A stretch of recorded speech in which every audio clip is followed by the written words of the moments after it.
Paper 7. Relation of the eternal Son to the universe.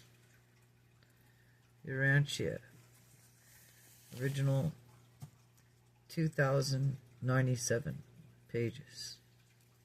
And this whole story, life of Christ, it's bigger than your whole Bible,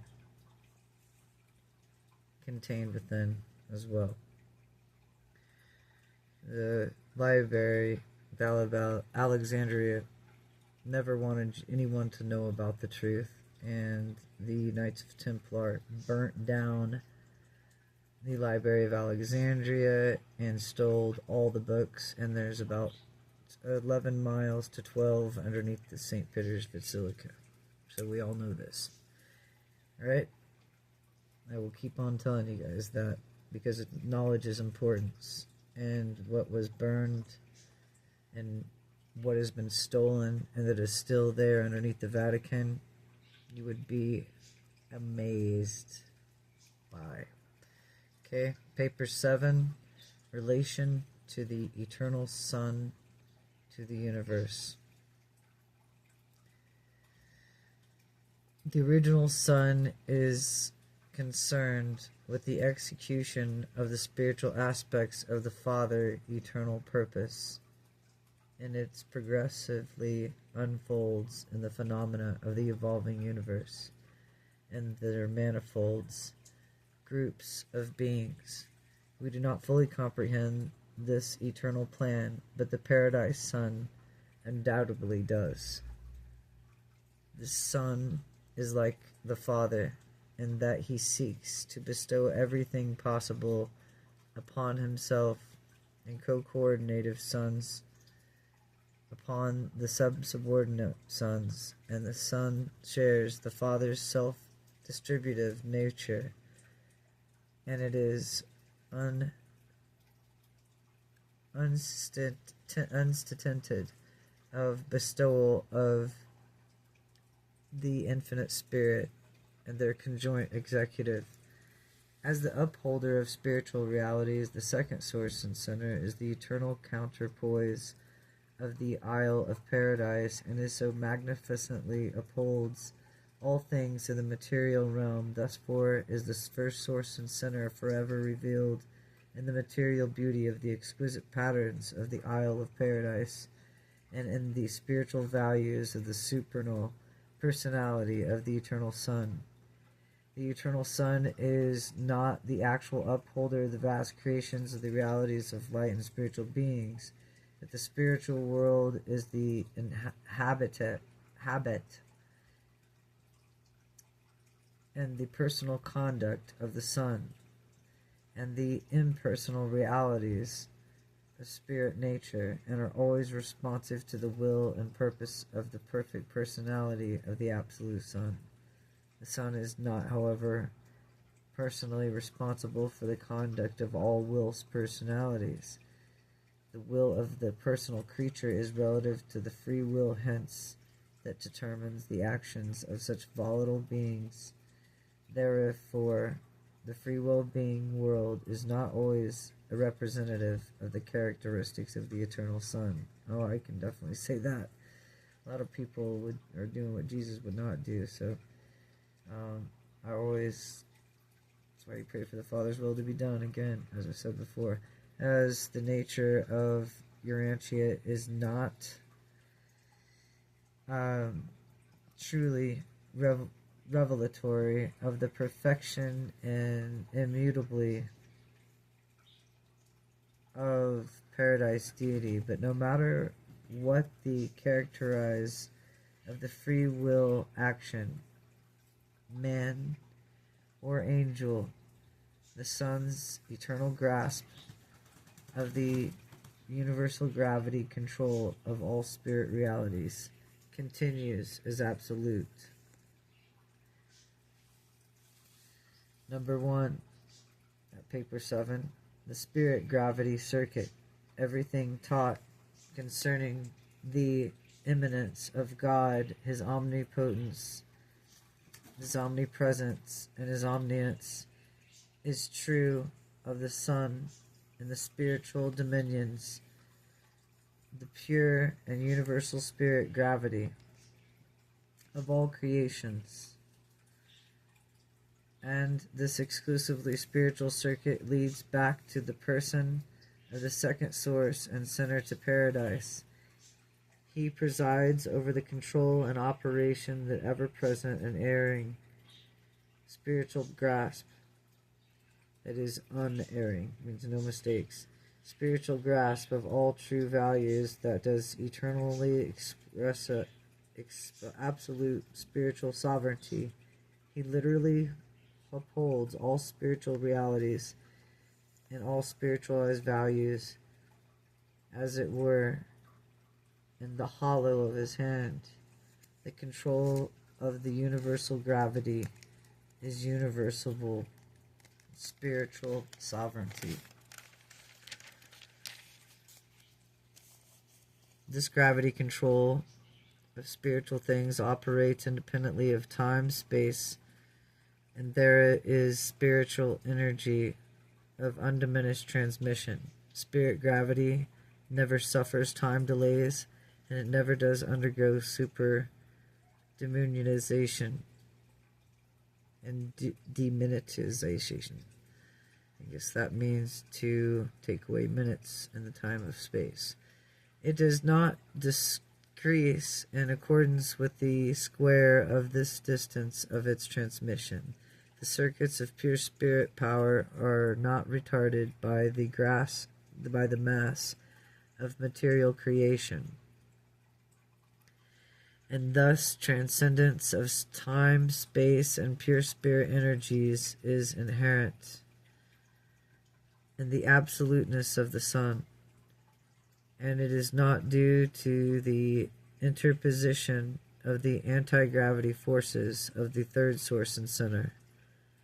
Spirit realities respond to the drawing spirit of the center and spiritual gravity of accordance with their qualitative value, their actual degree of spiritual nature.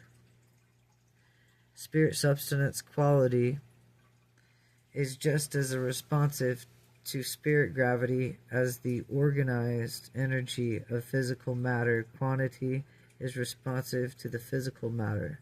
Spiritual values and spirit forces are real from the viewpoint of the personality. Spirit is the soul of creation. Matter is the shadowy physical body. The reactions of fluctuations of the spirit of gravity are ever true at the continent of the spiritual values or qualitative spiritual status of an individual or a world.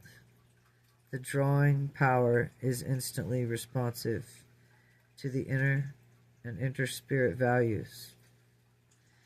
Any of these universe situation or planetary conditions, every time a spiritual reality actualizes in the universe, it is change necessities the immediate, instantaneous readjustment of spiritual gravity. Such as a new spirit is actually a part of the second source and center, as just as certain as mortal man becomes spiritized being. He will attain the spiritual sun, the creator, the source of spirit gravity. The spiritual sun's drawing power of inherent to a lesser in any many paradise orders of sonship, therefore do exist within the absolute gravity circuit of the local systems of the spiritual attraction that function in the lesser units of creation. Such subordinate vocalization of the spirit gravity are a part of the divinity of the character and creator personalities of time-space that are correlated with the emerging experimental over-control of the Supreme Being. Spirit gravity, pull, and response thereof operate not only in a universe of whole, but also in between the individuals of groups of individuals. there is a spiritual cohesiveness among the spiritual and spirituality of the personalities of this world, race, and nation, or believing groups of individuals, that is, direct attractiveness of a spirit nature between spiritually minded persons of likes, tastes, and longings.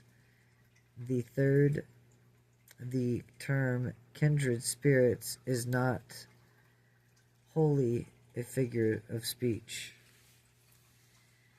Like the material gravity of the paradise, of spiritual gravity of the eternal Son is absolute, sin and the rebellion may interfere with the operation of the local universe circuits, but none and nothing can suspend the spirit gravity of the eternal Son.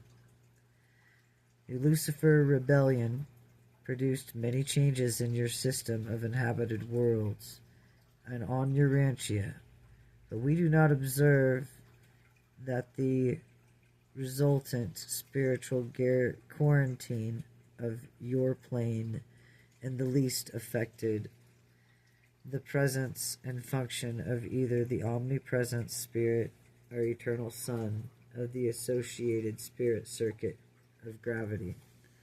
All reactions of the spirit gravity circuit of the grand universe are predictable.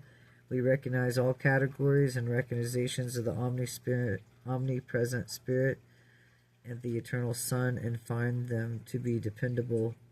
In accordance with well-known laws, we can and do measure spiritual gravity, just as the attempts to compute the workings of the finite personal gravity.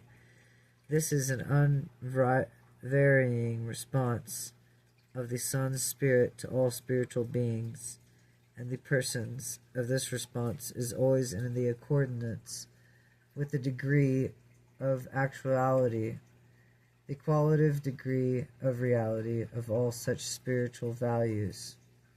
But alongside this very dependable, predictable function of spiritual presence of eternal Son, there are encountered phenomena which cannot be predictable to their actions. Such phenomena probably indicate that the co-coordinate action of the deity absoluteness in the realms of emerging spiritual potentials. We know that the spirit presence of the eternal Son and the influence of the majestic is infinite personality, but we hardly regard the reactions associated with the co-concurrent performances of deity absolute as personal. Viewed from the personality standpoint and by persons, the eternal Son and the deity absolute appear to be related in the following way. The eternal Son dominates the realm of actual spiritual values, whereas the deity absolute seems to pervade the vast domain with potential spirit values. All actual value of spirit nature finds lodgment in the gravity grasp of the eternal Son. But if the potential and then apparently is in the presence of the deity absolute, spirit seems to emerge from the potentials of the deity absolute. Evolving spirit finds correlation in the experimental and incompleteness of the grasps of the supreme and the ultimate. Spirit eventually finds the destiny and the absolute grasp of the spiritual gravity of the eternal Son.